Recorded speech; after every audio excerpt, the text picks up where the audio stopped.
My name is Priscilla Hart. I am 50 years old and I work as a librarian who takes extra night shifts to make ends meet. If you have seen the thumbnail of this story, then you already know the truth I'm about to share. I spent 7 years supporting my husband through medical school. I paid for his exams, his books, his clinical fees, his meals, and the roof over his head. I believed that when he finally became a doctor, we would begin the life we always dreamed of. I held on to that belief through every long night shift, every late payment notice, and every moment of exhaustion that pushed me close to breaking. The night he graduated was supposed to be a celebration. Instead, it became the moment my world quietly cracked open. We were seated at a polished table in an expensive restaurant, the kind I could never afford on my own salary. Soft golden light fell across the linen cloth. Crystal glasses chimed. Waiters moved like shadows. I remember adjusting the silver pin on my handkerchief, a small piece of jewelry his mother once gave me as a symbol of gratitude for my loyalty. That pin had followed me through all 7 years. It had been a reminder that my sacrifices meant something. But that night, it became something else. Langford looked at me with a peculiar stillness. There was no warmth in his eyes, only a distance I had never seen before. He spoke politely, almost formally, as if rehearsing lines for an audience I could not see. And then he placed a white envelope beside his untouched champagne. It lay there like an accusation. Inside was the divorce petition he had already signed. He did not hesitate. He did not tremble. He simply said that I had become too simple for the life he wanted now, that my presence, my quietness, my way of being, would embarrass him in the world he was stepping into, a world of prestige, polished shoes, and expensive expectations. His words cut, not because they were loud, but because they were delivered with absolute calm, as if he truly believed he was offering a reasonable explanation. I did not cry. I did not raise my voice or beg him to reconsider. I only lowered my gaze to the silver pin resting on my handkerchief. The restaurant noise seemed to fade. His voice grew distant, and in that strange silence, I understood something important. I had loved him with a devotion that asked for nothing, but he had learned to take it without once looking back. 1 week after the divorce hearing, I vanished from the life he knew. I left no forwarding address and no number. I walked out of the apartment before dawn with one small suitcase and the silver pin wrapped in cloth.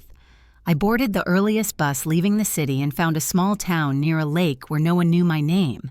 I took a modest room behind a bakery, accepted a part-time position at a quiet community library, and started breathing again in small pieces. No drama, no announcements, just the quiet decision to save myself. For 1 year, I lived in peace. Not happiness, not yet, but peace. I stacked books. I walked by the water. I let my days be ordinary. And in that ordinariness, something inside me healed. Then, without warning, Langford began searching for me. Neighbors from my old street sent messages saying he looked pale, unsettled, no longer the confident doctor they remembered. His mother contacted old family friends, asking if anyone had seen me. Someone said he went door to door in our former apartment building. Another claimed he had visited local clinics with my photo in hand. And a former coworker told me he was calling every number he could find, asking if anyone knew where I had gone. Why would a man who once said I was unworthy suddenly chase the ghost of a woman he discarded? What changed? What broke? What did he lose? Those answers belong to the rest of my story, and it is a story worth listening to, not because it is loud, but because it is quietly true. Before we continue, if this beginning has resonated with something inside you, feel free to like the video and subscribe to the channel. It helps bring stories like mine to those who may need them. And now, let me take you back to where the unraveling truly began. When I look back on those 7 years, I understand now that the end of my marriage did not begin at the restaurant table where he handed me the envelope. It began much earlier, buried beneath long nights, quiet sacrifices, and a kind of loyalty that wore me down one layer at a time. People often imagine betrayal as something loud. In my case, it arrived through small silences that accumulated until they finally broke me. During those years, I worked 2 jobs. In the mornings and afternoons, I was a part-time librarian, shelving books, helping children find stories for school projects, and learning how to stretch every dollar from one week to the next. When the sun went down, I changed into a different uniform and worked as a night server at a 24-hour diner. There were days when I went straight from wiping down tables to unlocking the library doors without sleeping. I lived between the shuffling of pages and the clatter of dishes. My life had no pauses, but I told myself it would be worth it, because Langford was studying to become a doctor. I believed in him with the kind of conviction that could blind a person. Langford Hale was 48 when everything fell apart, but when we first began this journey, he was a different man. He came from a poor neighborhood and carried with him a hunger for a better life. He used to hold my hands and say he could never repay what I was doing for him. He would kiss my forehead before each exam and promise that one day I would rest, that one day he would take care of me. Those promises were small lights that carried me through the hardest shifts. I clung to them even when I could feel the distance between us growing. The shift happened slowly after he entered medical school, surrounded by bright halls, polished shoes, and classmates who did not know what it meant to choose between paying rent or buying textbooks. Langford began to change. He started speaking differently, dressing differently, expecting more from me than gratitude or companionship. He wanted me to stay quiet at gatherings with his peers, wanted me to let him speak on my behalf, wanted me to stay in the background so he could fit into rooms that were never built for someone like me. I did not see it clearly back then. I thought he was simply overwhelmed, adjusting to a new world. I told myself people evolve, and there was nothing wrong with that. During those years, my only moments of rest came in the early afternoons when I returned home from the library. Our neighbor, June, often waited for me in her small garden across from our building. June was 67, silver-haired, gentle-spoken, and sharp in ways that only a lifetime of watching people could shape. She would hand me a cup of warm tea and ask how my day had been. I always gave short answers. She always saw through them. One afternoon, when she noticed the bruised circles under my eyes, she placed her hand over mine. Her voice was soft, but carried a weight I still feel today. She said, "Child, kindness is a rare gift, but sometimes it falls into the hands of someone who does not know how to keep it." I did not realize then that she was preparing me for the truth. I nodded, smiled, and told her I was fine. I kept telling everyone I was fine. There is a detail about those 7 years that no one except me knew. Not Langford, not my son from my first marriage, not even June. To pay for a sudden tuition increase in Langford's 3rd year, I sold the only car our family owned. It was an old sedan, not particularly valuable, but it was the one thing that gave me independence. I sold it quietly and told my son that it needed repairs I could not afford. I told Langford that I wanted to walk more to stay healthy. I still remember the guilt tightening in my chest when my son offered to use his savings to help me buy a new one. I told him no. I told him I did not need it. The truth was that every dollar from that sale went directly to Langford's fees. It was a choice I made willingly, but it was also a choice that marked the beginning of my exhaustion. The silver pin his mother gave me remained, through all of it, the only sign that someone once acknowledged my efforts. She had pressed it into my hand during Langford's 1st year and said, "You are the reason he can chase this dream." Over time, the pin became more than a decorative piece. It became a symbol of worth, of gratitude, of belonging. I carried it in my pocket during double shifts, touched it when I needed strength, and kept it near me on nights when I felt invisible. But as Langford grew more distant, the pin felt heavier. It was as if it reminded me of a promise no one intended to keep. By the 7th year, my body was tired. My spirit was thinner than I allowed myself to admit. Langford began spending more time with classmates and attending events where spouses were not invited. He said those gatherings were professional. I believed him because it was easier than confronting the growing emptiness in our home. I kept working, kept giving, kept telling myself that stability was just around the corner. The betrayal felt like a broken spine because it struck at the very foundation of who I thought I was. I did not just lose a husband, I lost the meaning behind every sacrifice I had made. I had given up rest, comfort, dreams, and even my own independence. And the person I had given it all for looked at me, after 7 years, and called me unworthy. I can still feel the coldness of that realization. It settled in my bones long before the divorce ever happened. And yet even now, I know that the story of those 7 years is not a story of foolishness. It is a story of devotion, fatigue, silence, and the slow erosion of a woman who tried her best. Little did I know the very sacrifices that broke me would become the path to my rebuilding. Graduation day should have been a triumph, a closing chapter to 7 relentless years and the beginning of something brighter. I had imagined that moment so many times. I pictured the smile on Langford's face, the warmth in his voice when he thanked me, and the quiet pride we would share as we walked out of the auditorium together. Instead, what I received was a silence so sharp it felt like glass. From the moment we arrived at the ceremony, something in Langford had shifted. He spoke to me with a strange formality, as if addressing a polite stranger rather than his wife. He kept adjusting his suit cuffs, smoothing them with fastidious precision, and whenever I tried to congratulate him, his responses were clipped. "Thank you." "Yes." It was a difficult road. He avoided meeting my eyes.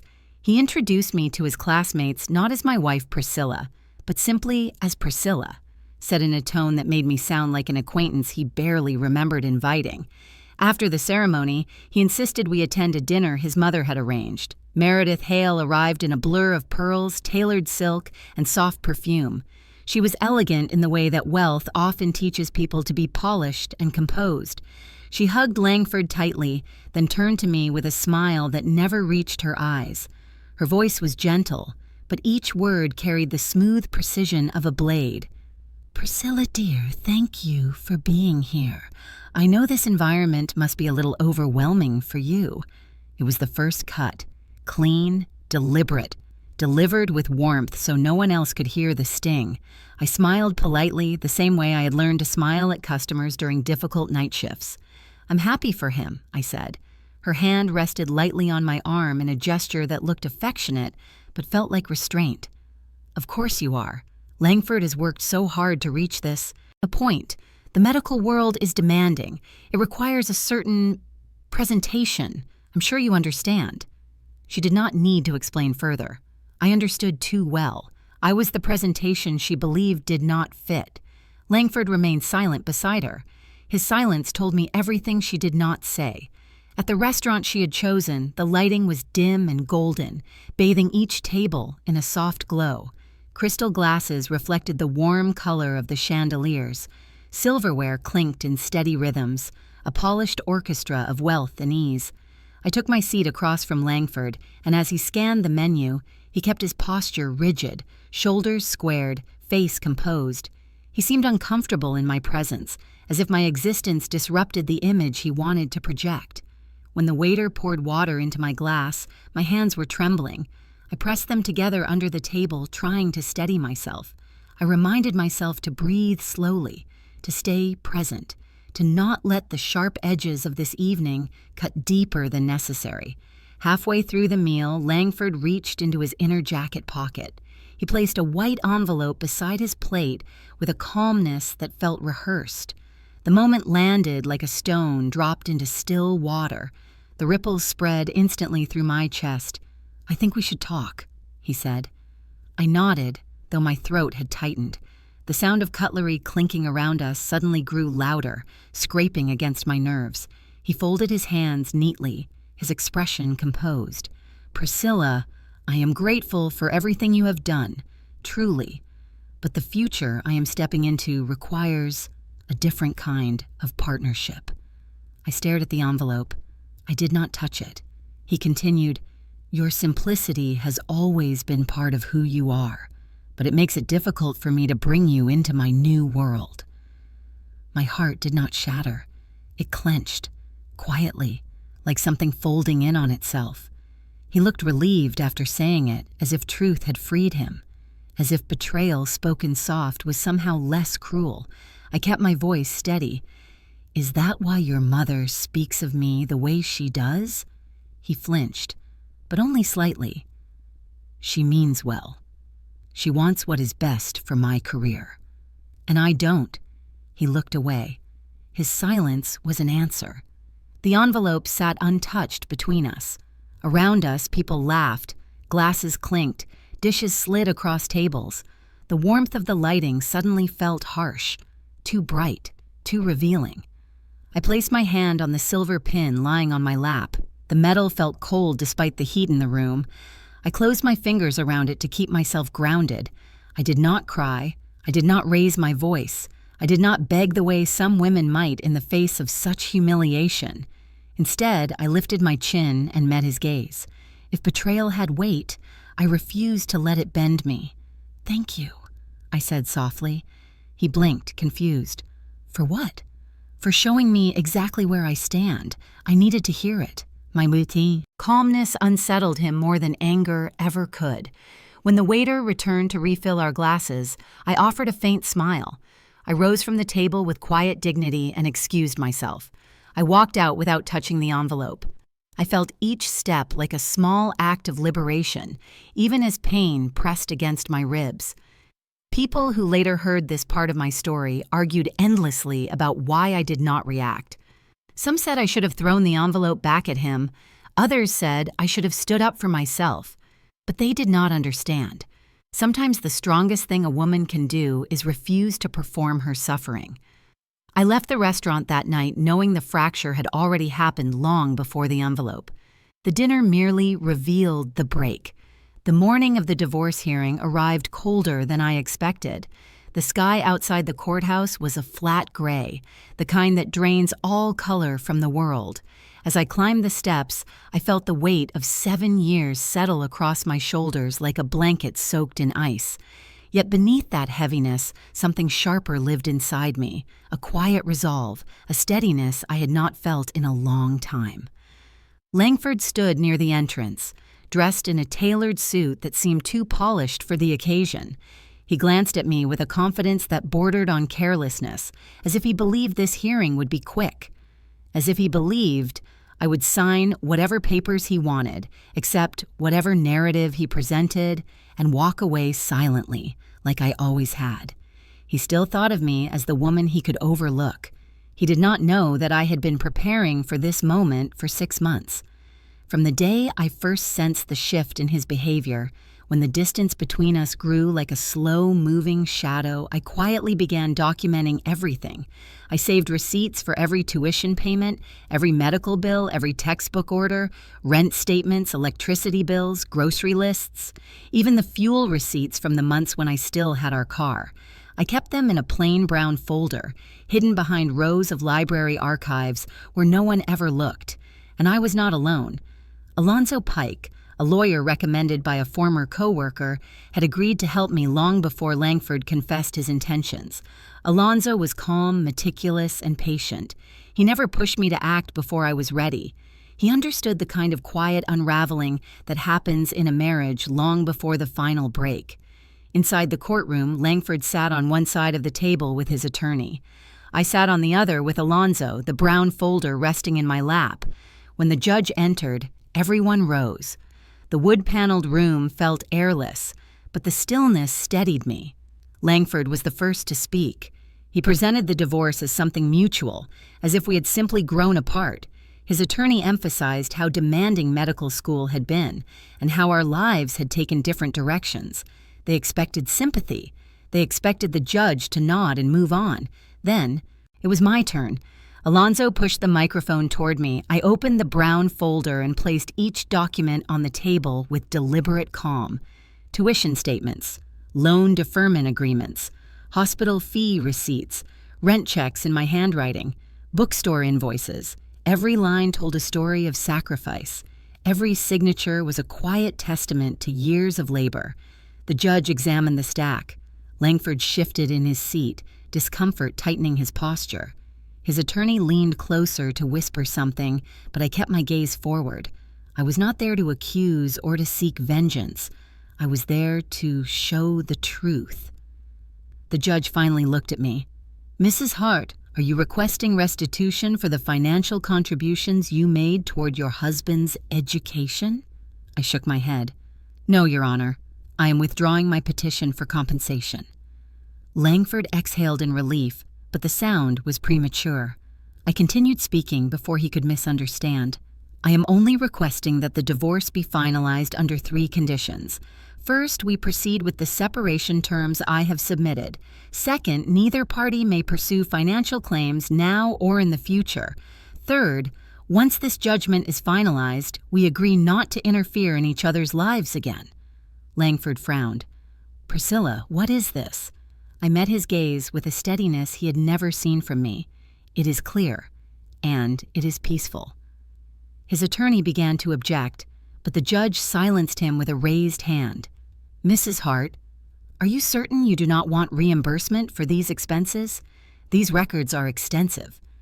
I placed a palm gently over the silver pin resting in my pocket. I do not want anything back. I am only returning the freedom he wanted so desperately. A flicker of confusion crossed Langford's face. I let the next words land with the quiet force of truth. I am not asking for anything. I am simply giving him the freedom he asked for. The freedom he said my simplicity could not follow. This is all I have left to return. The room fell silent. It was not the silence of shock or drama. It was the silence that comes when truth settles between people with undeniable weight. The judge reviewed my terms, nodded, and granted the dissolution under the conditions I requested. The gavel struck once, sharp and final. When we stood to leave, Langford reached for my arm as if to speak. I stepped back calmly, offering him a small, steady smile. There is nothing left to say, I told him. You have your future, and now I have mine. I walked out of the courthouse feeling neither victorious nor defeated. What I felt was something colder and cleaner, a quiet release, a door closing with dignity rather than noise. The life I had built around him had ended, but the life I had yet to build for myself had just begun. Leaving a life rarely happens in a single moment. It begins as a quiet decision that grows inside you until it becomes undeniable. After the hearing, I returned to the apartment for the last time. The rooms felt hollow, as if the walls themselves had stepped away from me. The furniture, the photographs, the faint scent of coffee on the counter, all of it seemed to belong to someone else. Someone who had stayed too long in a life that no longer fit. I packed in silence, not because there was nothing to say, but because every word felt too heavy to carry. I folded my clothes into a small suitcase, choosing only what I needed. A few sweaters, 2 dresses, a pair of shoes worn thin from double shifts, and the silver pin wrapped carefully in cloth. I paused when I reached for the photo of my son from my first marriage. He was 28 now, building a life of his own, far from the years when he needed me for every scraped knee and every bad dream. I held the picture for a long moment before placing it gently into an envelope. I considered calling him.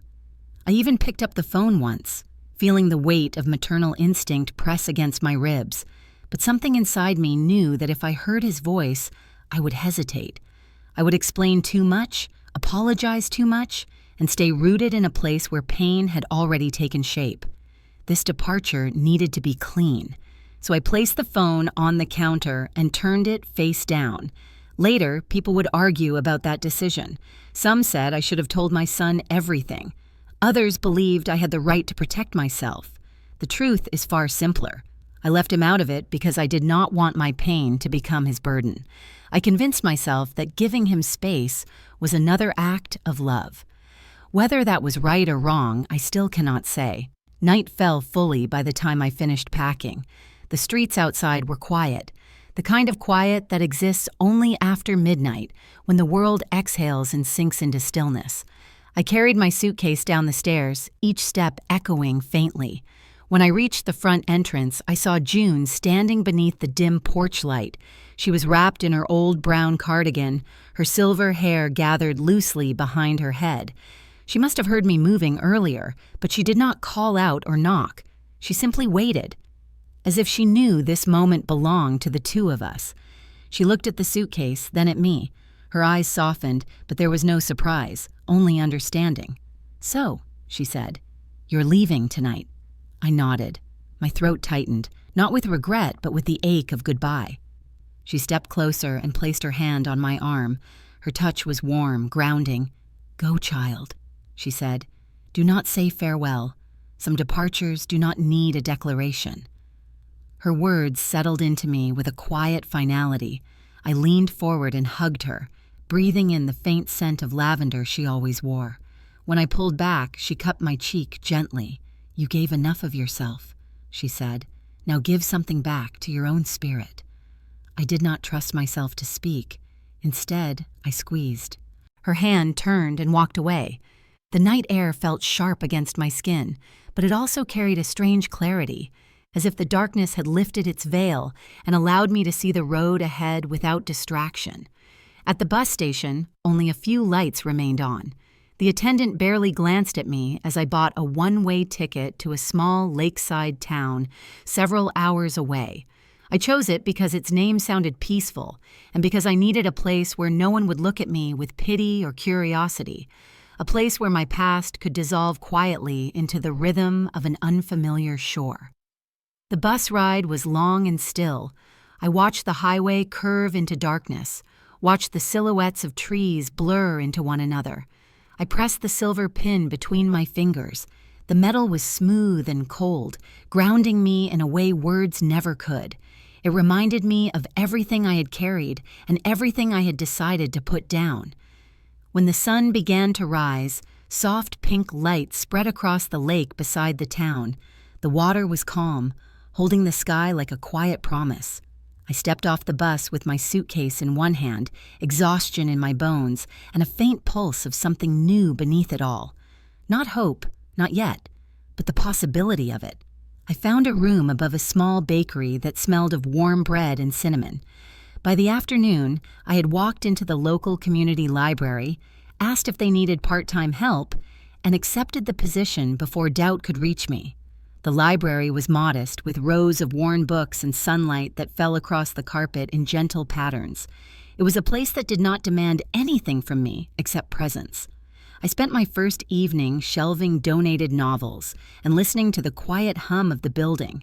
My life had contracted into something small and manageable. It felt strange, empty, and comforting all at once.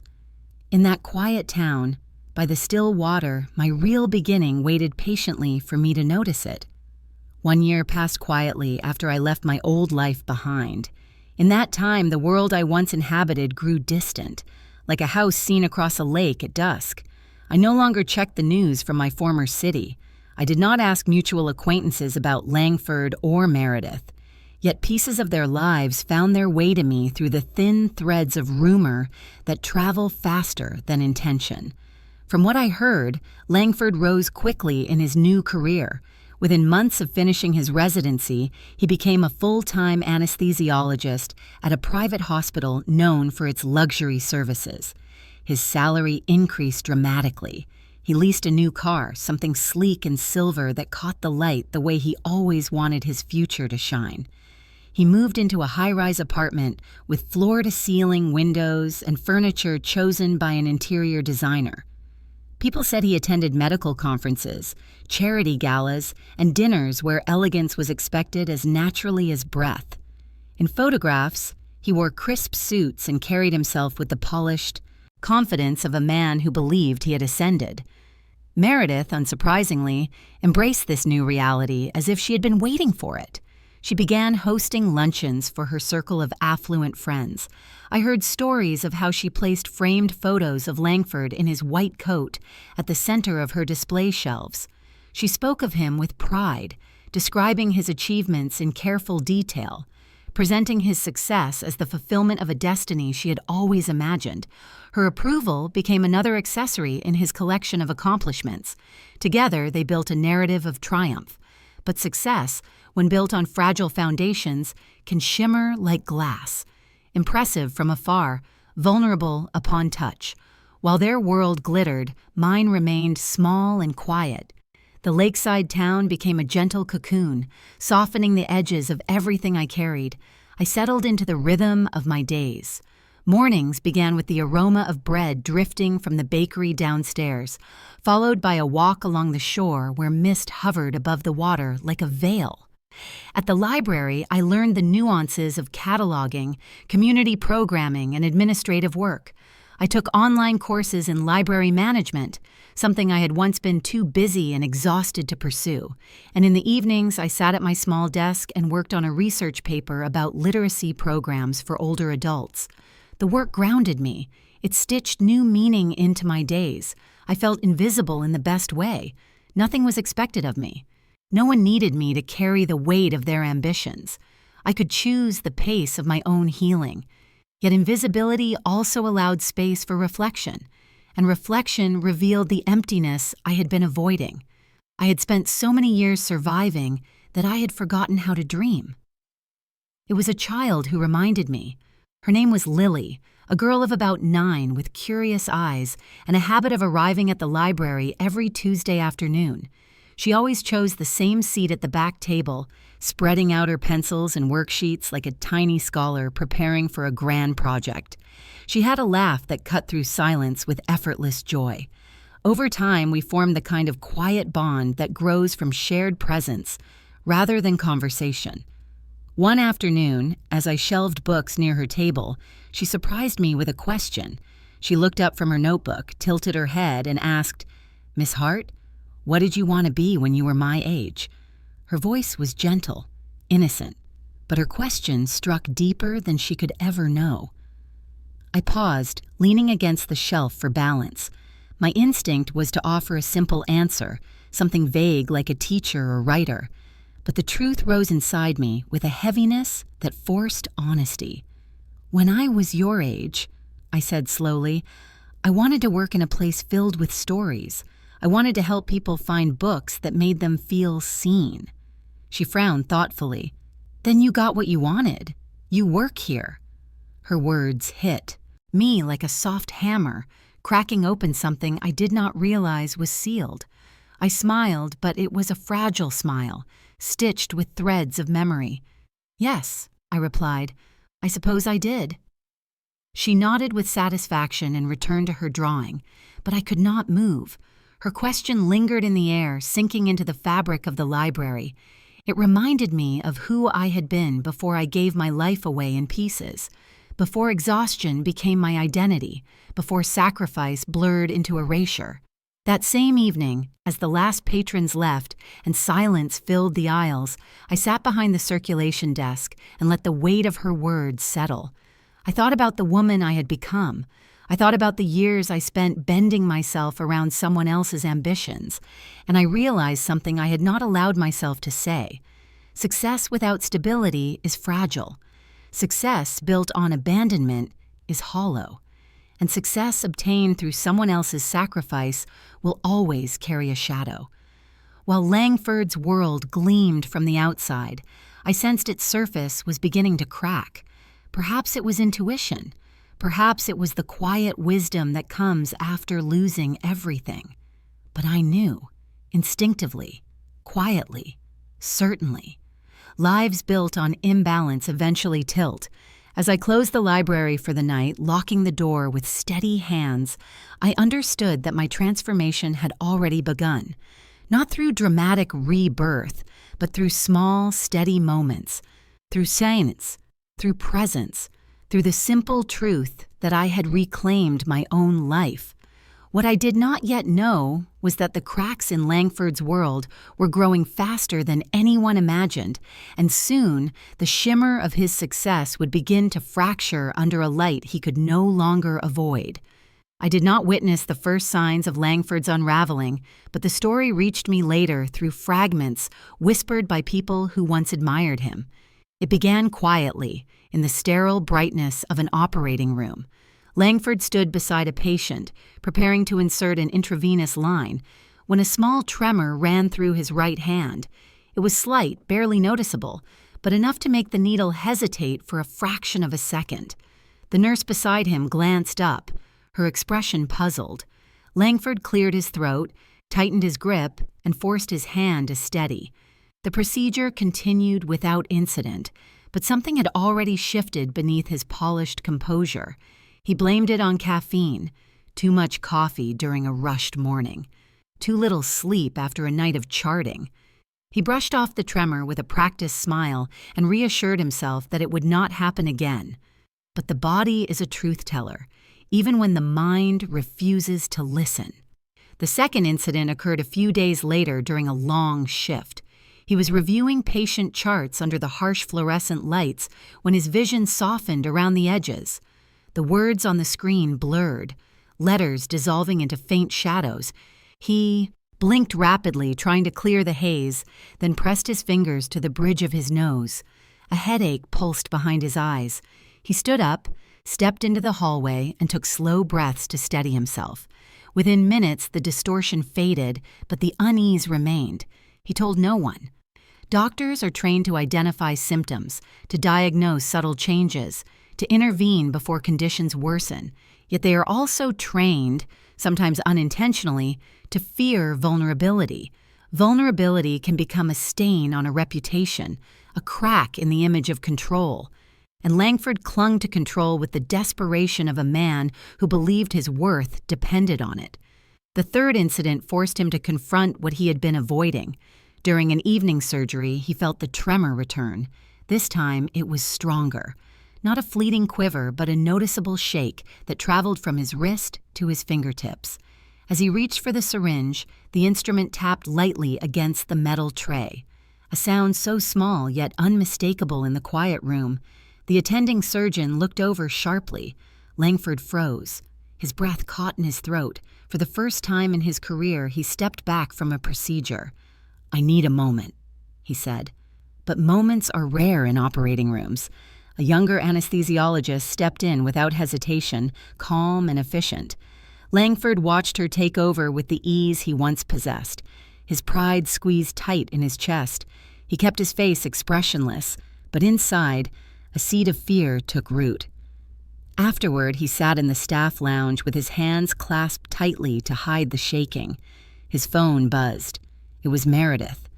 She had a way of calling at the exact wrong times, as if her instincts sharpened whenever his composure thinned. He answered with a voice he attempted to steady. "How was your shift, darling?" "It was fine," he replied. "Fine is not enough. You must always be excellent. People notice everything. You cannot afford to appear weak." Her words pressed against him like weights. "I am just tired," he said. "I had a long week." "Tiredness is not an excuse," she insisted. "You work too hard to reach this level. If anyone suspects you are unwell, it will follow you. Do you understand that kind of rumor can destroy a career?" He closed his eyes. It was a small tremor. A sharp pause filled the line. "You must never mention that again," Meredith said. "Rest if you must, but do not let anyone see. Weakness invites judgment." Her voice carried the certainty of someone who had lived her entire life protecting an image, and Langford absorbed her words because he feared losing what he believed he deserved. The luxury, the respect, the applause, the life he had built after shedding the one he shared with me. From that night on, he hid everything. He switched to decaf coffee and told colleagues he had developed a preference for lighter drinks. He wore long sleeves during pre-op checks to conceal the subtle tremor. He avoided back-to-back procedures whenever possible, scheduling breaks under the guise of administrative duties. But symptoms have a way of widening once they begin. On another late shift, the blurriness returned. His surroundings dimmed as though a veil had dropped over his vision. He gripped the edge of the counter to steady himself, pulse racing. When a nurse asked if he was all right, he forced a smile. "Just a migraine," he said. But migraines do not cause hands to shake. He drove home that night with his jaw clenched, gripping the steering wheel until his knuckles turned white. The city lights smeared across the windshield like streaks of paint. He told himself it was fatigue. He told himself it would pass. He told himself he could not afford to be anything less than flawless. But perfection is a fragile armor. Each tremor, each blur, each whispered reassurance he fed himself was one more step toward the collapse he feared most. And while his world continued to shine from the outside, the cracks beneath the surface grew wider. He walked the halls of the hospital with the confidence of a man who believed he controlled his destiny, while his body quietly betrayed him from within. What he did not know was that the unraveling had only just begun. News of Langford's diagnosis reached me much later, but when I pieced together the details, the moment of his collapse formed a stark picture in my mind. It began during an early morning appointment he had reluctantly scheduled after weeks of hiding his symptoms. His vision had blurred twice the night before, and the tremor in his right hand had grown persistent enough that he could no longer pretend it was fatigue. Even he knew there was a line between pride and danger. He had crossed it. He walked into the neurology department with stiff shoulders and a quiet dread pulsing beneath his confidence. The waiting room smelled faintly of antiseptic and old magazines. A clock ticked steadily on the wall, louder than necessary. Langford tapped his foot to distract himself from the tremor. When his name was called, he straightened his coat and tried to steady his breath. Dr. Rowan Pierce, the department head, greeted him with a firm handshake and a gaze that seemed to take in everything at once. She was known for her precision and her unwillingness to soften harsh truths. As Langford sat down, she flipped through his chart, reviewing the notes he had reluctantly provided. "You mentioned tremors, episodes of blurred vision and headaches," she said. He nodded. "I assumed it was stress." Dr. Pierce adjusted her glasses. "Stress does not usually present this way. I need to run a few tests." The tests were extensive: neurological exams, blood panels, an MRI, a nerve conduction study. With each procedure, Langford felt the ground beneath him loosen. When the final results arrived, Dr. Pierce asked him to return to her office.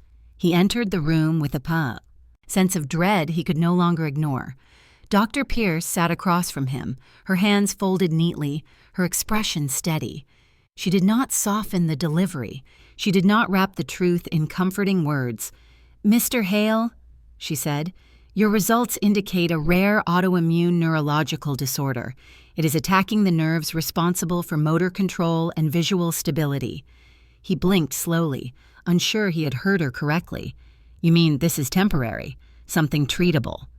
Her silence stretched long enough to answer him before her words did.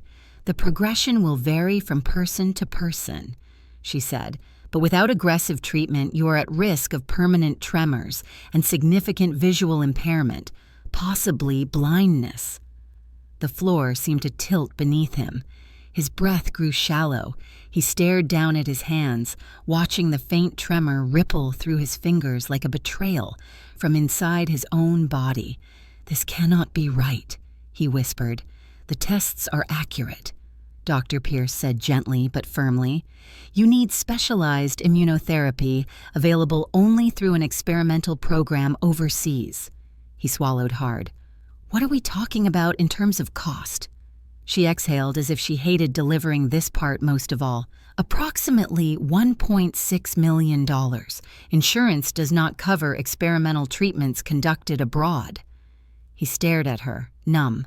"There must be another option." "There are supportive treatments here," she said, "but none with the same potential to halt or slow the progression. I am obligated to give you the full picture, even when it is not the one you hoped for." Langford leaned back in his chair, his body heavy. He felt an unfamiliar sensation wrap around his chest. It was not physical pain. It was the collapse of the identity he had built. The polished doctor, the rising star, the man who believed he had outgrown every hardship. Dr. Pierce handed him a packet of information, but his eyes refused to focus. The pages blurred, letters dissolving the same way his vision had in the operating room. He heard her voice, steady and compassionate, but he could not grasp the words. His future, so meticulously curated, had begun to crumble in front of him. When he finally stepped out of her office, the hallway lights felt too bright. His hands trembled openly now. He pressed them into his pockets to hide the shaking from the nurses passing by. He walked through the lobby, feeling exposed, as though every person could see straight through the mask he had worn for years. Outside, the air was cold. He leaned against a pillar, trying to breathe. A bitter thought rose uninvited in his mind, a line from the past, a line he once used to cut me down. "You are not worthy of my world."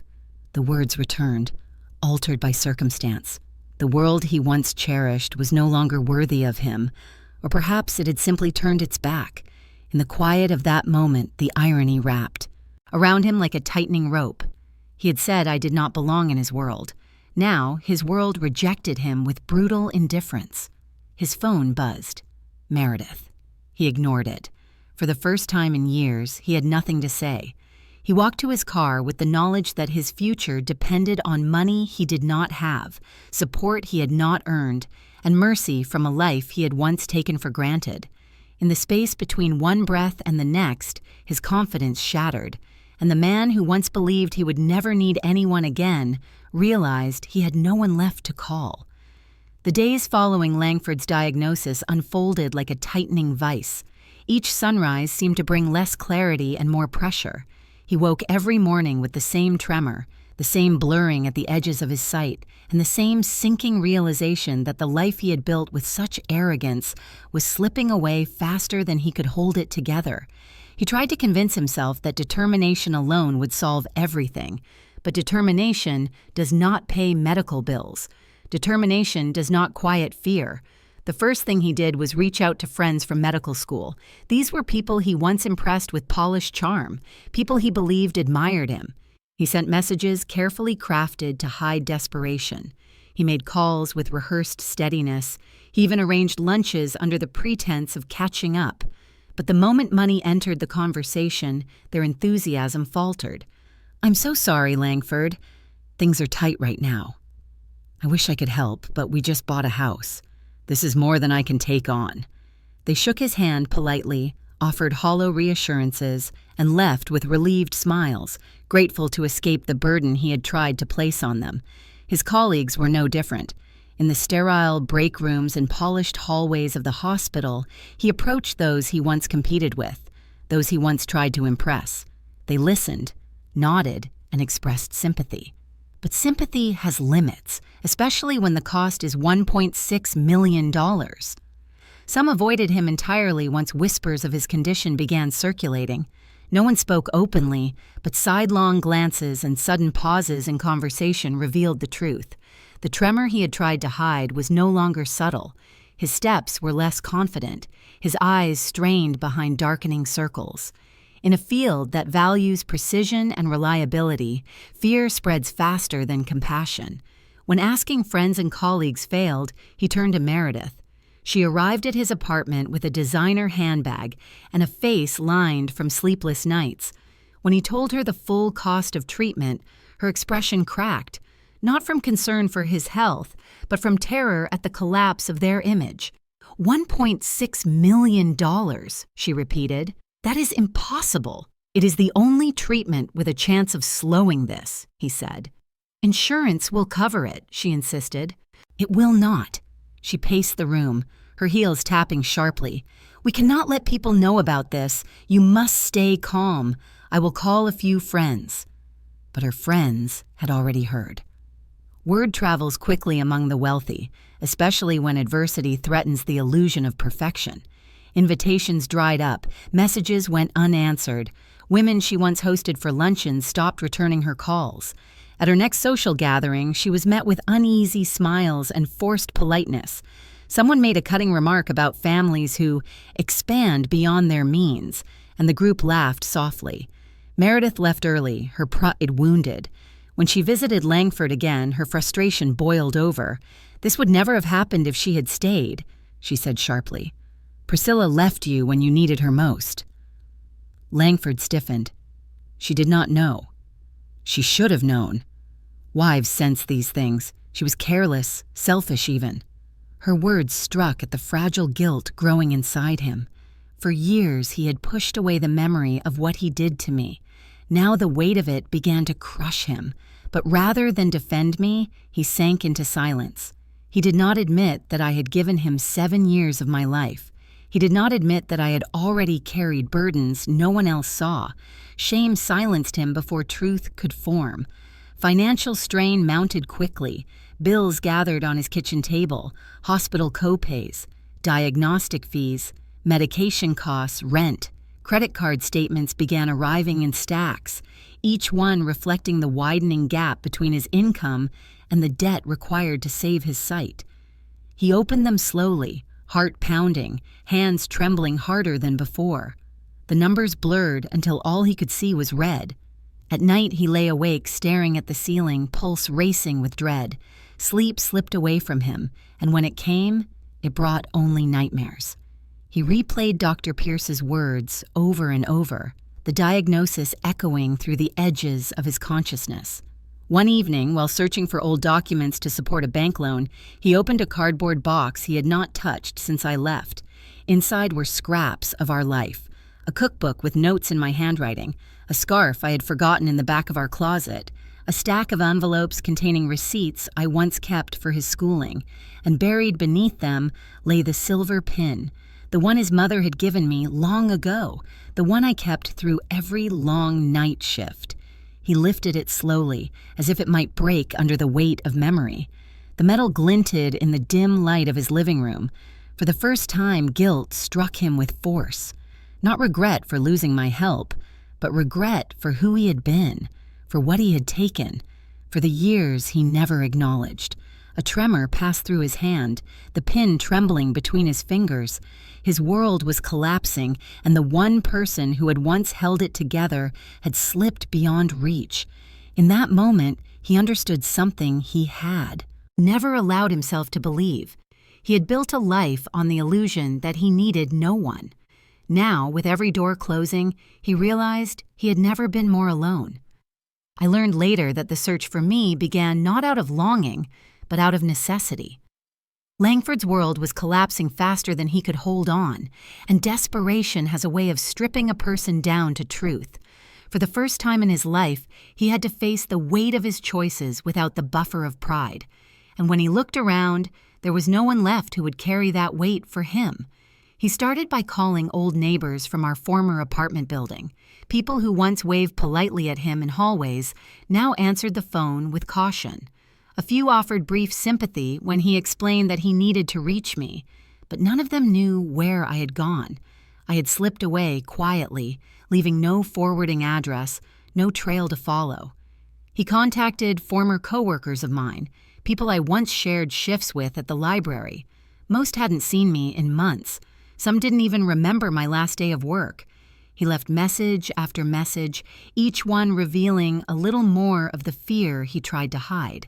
His voice, once steady and controlled, carried an edge of panic. He called my son, who knew only that I had moved away to rebuild my life. Their conversation was short, civil, tense. My son told him he had no information to share. Langford hung up quickly, unwilling to face the shame of explaining why he was searching for the woman he had discarded. As his condition worsened, he called anyone who might have known me, former colleagues, old classmates, even distant acquaintances who had met me only once. Each call ended the same way. "I'm sorry, I haven't heard from her." He began searching through social media, typing my name again and again as if repetition might summon me. But my accounts had been deactivated long before I left the city. There was no photograph, no status update, no trace of my life. Then, in a moment of frustrated hope, he typed the name of the one person who had always seemed to understand me better than most, June. Her number had not changed. She answered his first message with the same steadiness she offered me in my darkest moments. He told her he needed to find me, that it was urgent. He did not reveal everything, but he did not have to. June sensed the truth beneath his words. She waited a full hour before replying, long enough for his anxiety to deepen. Her message was short. "If you are looking for her because you love her, do not look. Let her be. If you are looking for her because you need something, ask yourself what you ever gave her in return." The words were gentle and brutal. They cut through every layer of justification he had built around himself. He stared at the message for a long time, breath catching in his throat. Shame pressed into him with a weight he could no longer deny. For years he had taken from me without acknowledging it. For years he had assumed my kindness was endless, my loyalty unbreakable. Now, in the moment he needed someone most, He was forced to confront the truth that he had never given me a reason to stay. He typed a reply, deleted it, typed another, and deleted that too. Nothing he wrote felt honest. Nothing felt deserved. In the end, he sent a single question. "Is she safe?" June responded, "Yes, safe, and at peace." He read that message again and again. Safe, at peace. Two things he could no longer claim for himself. That night, his vision blurred more aggressively than before. The darkness spread across the edges of his sight like ink blooming on paper. He blinked rapidly, trying to clear the haze. He splashed water on his face, gripping the sink as the world wavered in front of him. His chest tightened with fear. His hands shook uncontrollably, the tremors no longer something he could hide. He tried to reach for his phone, but missed it twice before his fingers finally closed around it. His heart pounded hard enough to shake his breath. The room tilted. The lights smudged. For the first time, he felt truly afraid, vulnerable, alone. He sank to the floor of his bathroom, knees hitting the tile. The cold seeped into his skin, anchoring him in a reality he could not outrun. His vision narrowed, pulsing in and out of focus. Panic surged. In the suffocating quiet, June's message echoed through his mind like a verdict. Ask yourself what you ever gave her in return. He pressed his forehead against his trembling hands. A sound escaped him. Not a cry, not a plea. Something raw. A silent admission of everything he had lost and everything he had failed to be. He had prided himself on independence, on strength, on a self-made identity polished to perfection. Now, with his sight fading and his world shrinking, he understood that independence without compassion is hollow. Strength without humility is fragile. And pride without gratitude is a path that always ends in isolation. He sat there until the trembling eased just enough for him to stand. When he finally lifted his head, he saw only the blurred outline of his reflection in the mirror. A figure that once appeared sharp and confident now seemed unrecognizable. And for the first time, he whispered a truth he had never allowed himself to consider. He missed me. Not because he loved me, but because I was the last person who had ever truly seen him.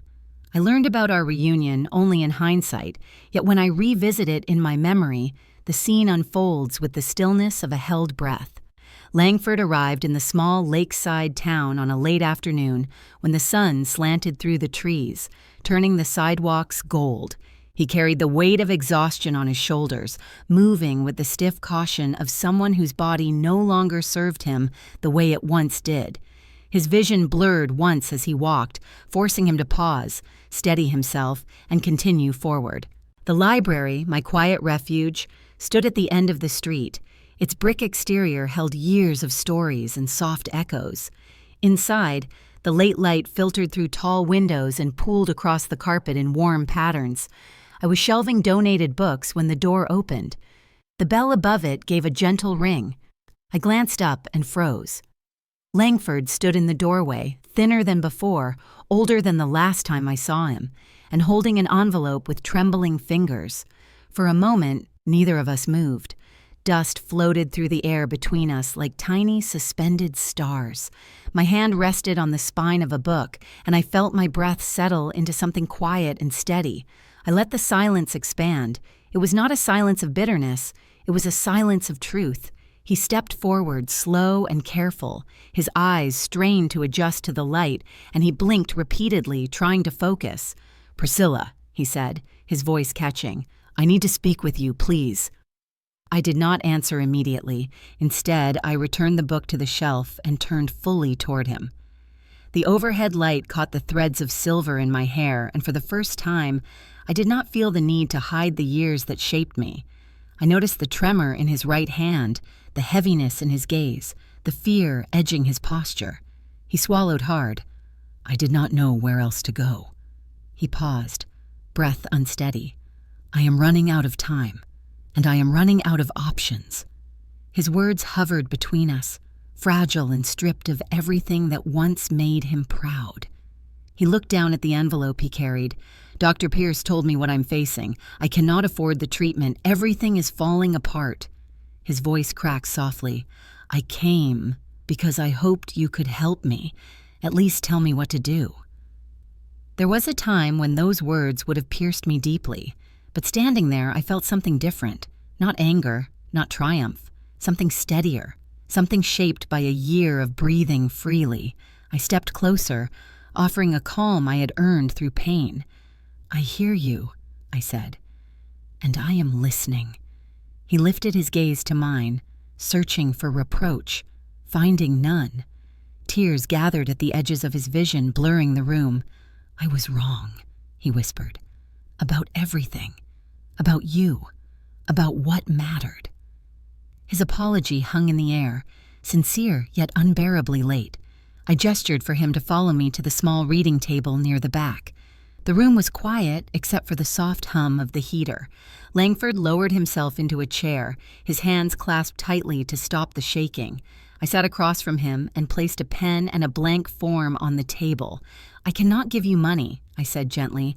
"That is not something I have, and even if I did, it would not heal what truly needs to change." He bowed his head. "I understand." I picked up the form. It belonged to a medical charity foundation that funded treatment for rare neurological disorders. I had learned about it months earlier while researching literacy programs for older adults. At the time, I did not know why I had bookmarked it. Now the reason was clear. "I can do one thing," I said. "I can sign a referral." His breath caught. "Would they help me?" "They might," I replied, "but it will not be easy, and it will not guarantee anything." He nodded quickly, desperation flickering across his face. "Anything. I will take anything." I filled out the form slowly, ensuring each detail was accurate. When I reached the signature line, I paused. Langford watched me with a mixture of hope and fear. I lifted my eyes to his and spoke the words that had waited patiently inside me. "Langford, you once looked at me and said my simplicity embarrassed you. You believed I did not belong in your new world." I placed the pen down softly. "Yet now, the only thing I have left to offer you is that same simplicity." His eyes closed, pain tightening his jaw. A single tear slipped free, landing on his knuckles. When I finished signing the document, I slid it across the table. He reached for it slowly, as though it might vanish if touched too quickly. His fingers brushed mine, trembling. "Thank you," he whispered. "I do not deserve this."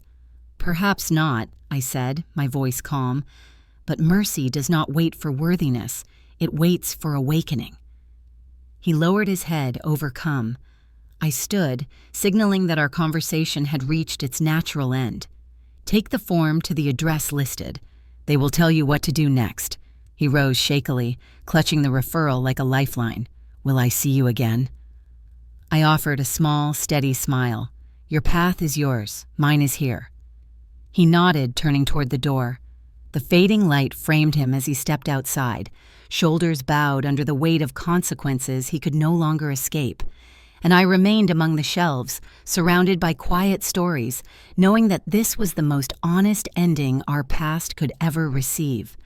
Life in the lakeside town shifted quietly after my encounter with Langford. His visit did not reopen old wounds. Instead, it closed them gently, like the final stitch on a long, healing seam.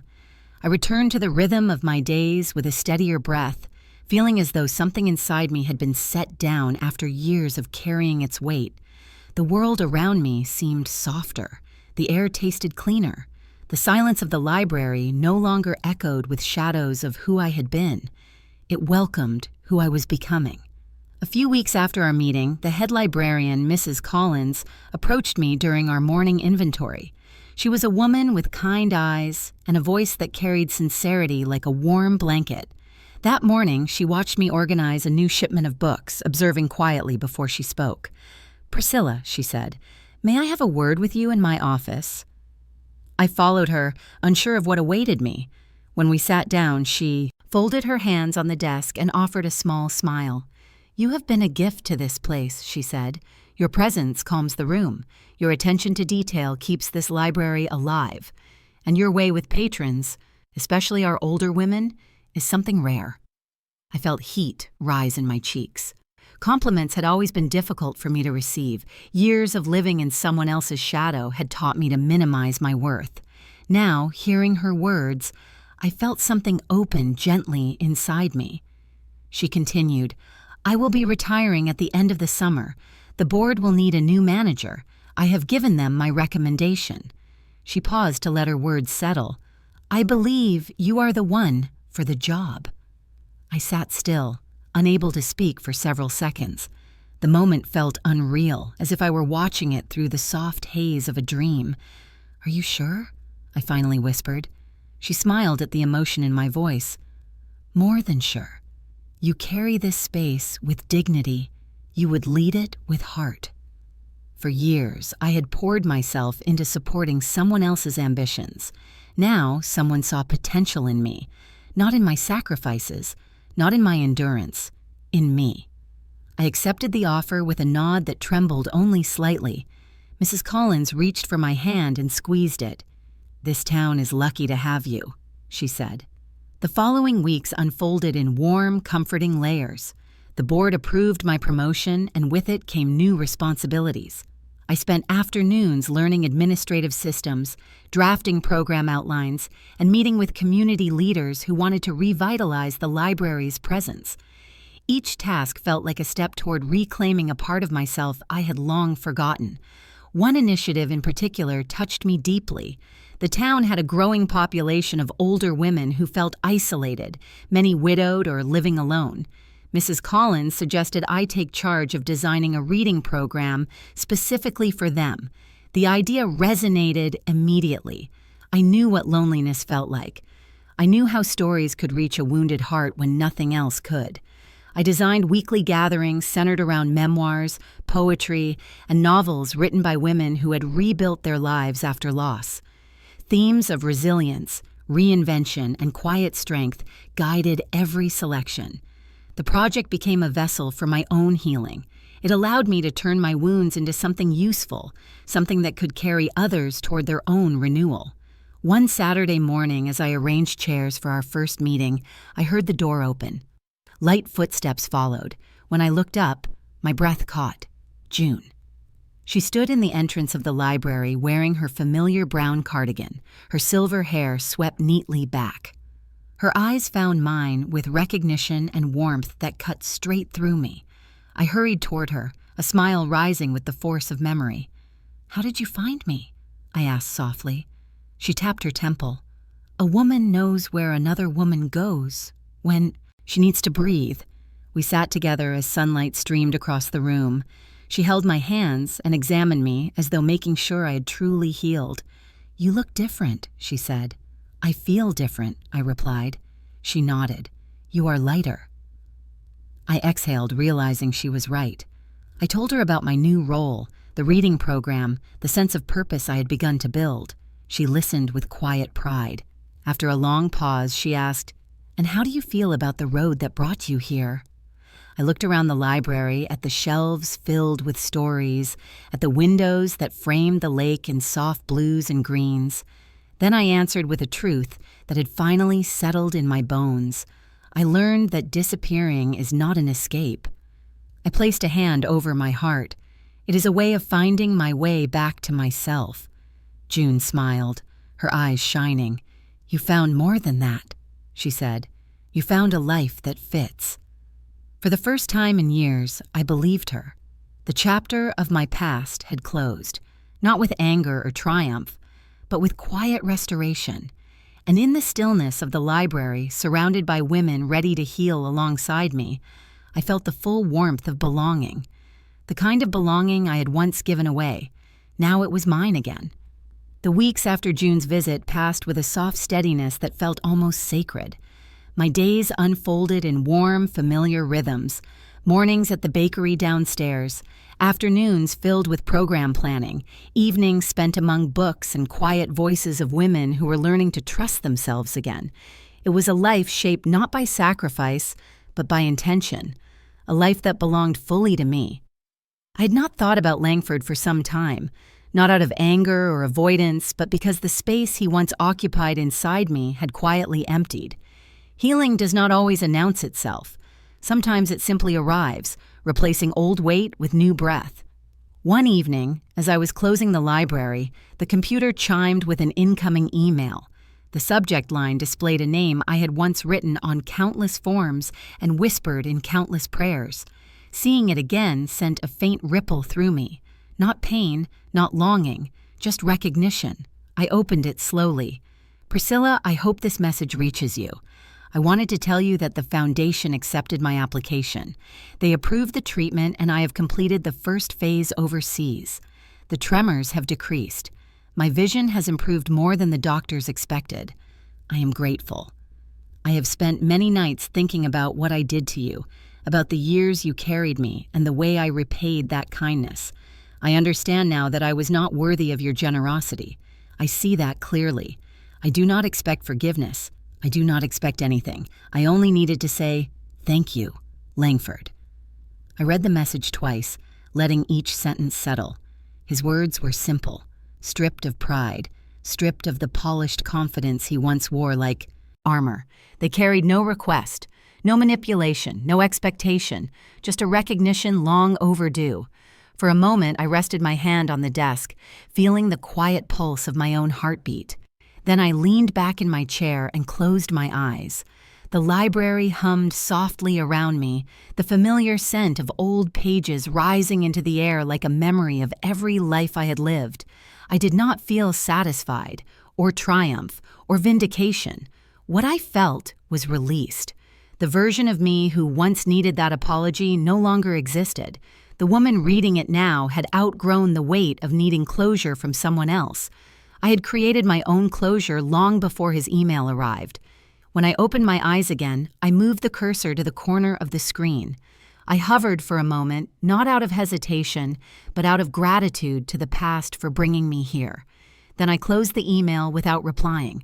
Silence was the most honest answer I had left to give. I shut down the computer and walked to the small office where I kept my personal things. On the top shelf sat a wooden box. Inside it lay the silver pin I had carried through so many years of sacrifice. The metal had dulled slightly, tarnished by time and memory. I lifted it gently, feeling its familiar weight in my hand. For a long moment, I held it between my fingers, not with longing, but with acknowledgement. This pin had once symbolized duty, loyalty, endurance, pain. Now, it was simply a relic of a woman I no longer was. I placed it inside the bottom drawer of my desk, nested between soft cloth. Then I slid the drawer shut with a quiet click. The sound was final, in the gentlest way. Closing the drawer did not erase the past. It simply reminded me that I was no longer living inside it. After locking the library, I stepped outside into the cool evening air. The sky stretched deep and open, streaked with the last hints of fading gold. The lake shimmered with soft ripples that mirrored the transformation settling inside me. I walked toward the water, breathing in the scent of pine and distant rain. Life felt lighter than it had in years, not because everything was perfect, but because I had finally allowed my story to continue. I thought once more about Langford's message, about the man he used to be, about the man he had become, about the woman I once was, and the woman I was becoming. Forgiveness, I realized, was not something I needed to give him. It was something I had already given myself. A soft wind drifted off the lake, brushing my hair back. I lifted my face toward it, letting the coolness settle into my skin. Each breath deepened the sense of peace anchoring itself in my chest. The life I lost had given shape to the life I found, and the silence I offered in return to his message was not cruelty, it was truth. Some endings do not need words. Some debts do not need repayment. Some stories end not with confrontation, but with quiet acceptance. And in that acceptance, I felt a freedom that had taken me a lifetime to claim. The lake had a way of holding light that made ordinary moments feel sacred.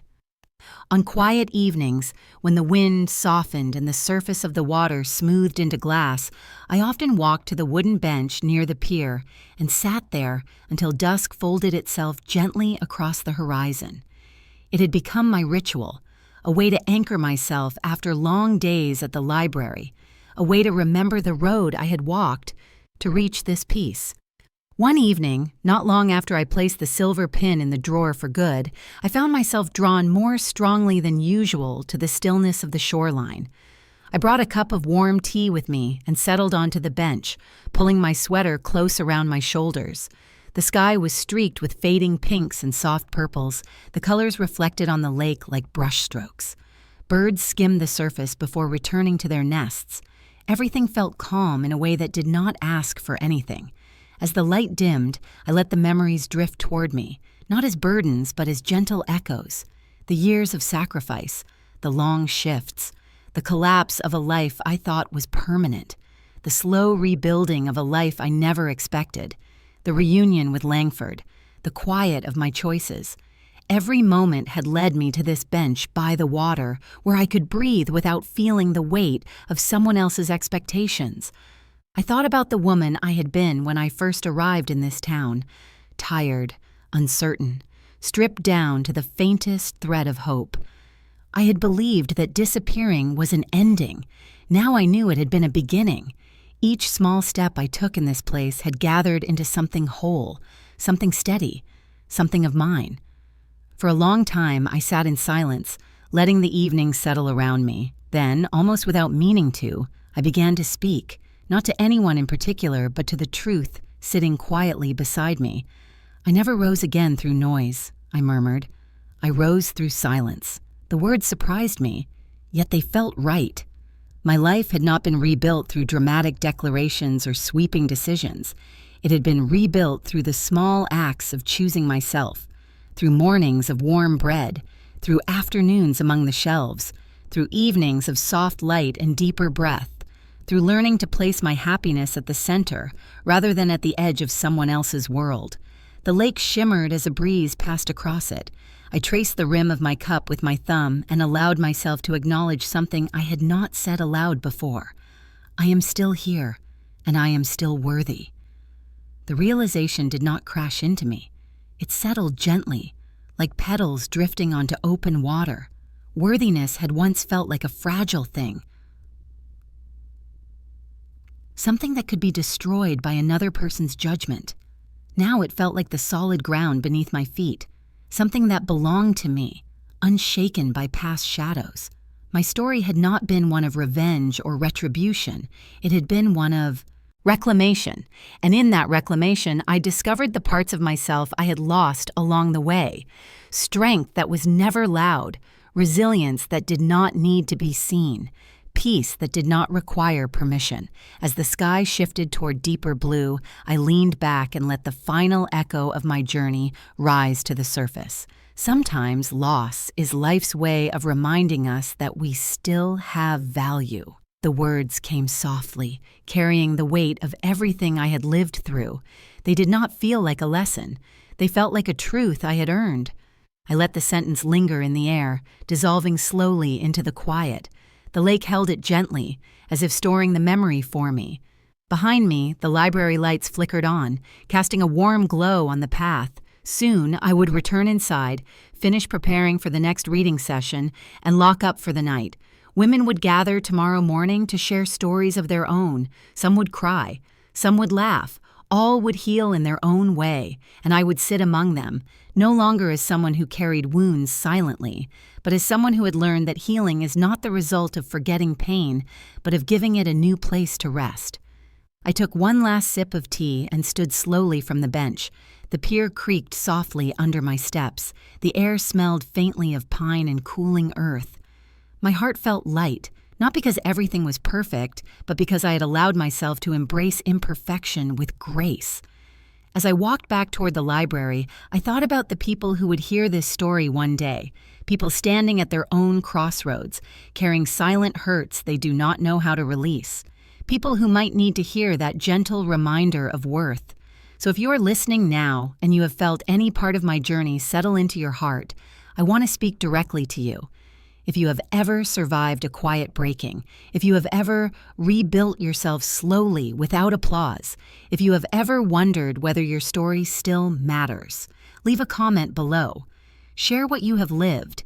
Your voice might be the light someone else has been waiting for. You're not alone, and you are not finished. My story continues from here, and so will yours.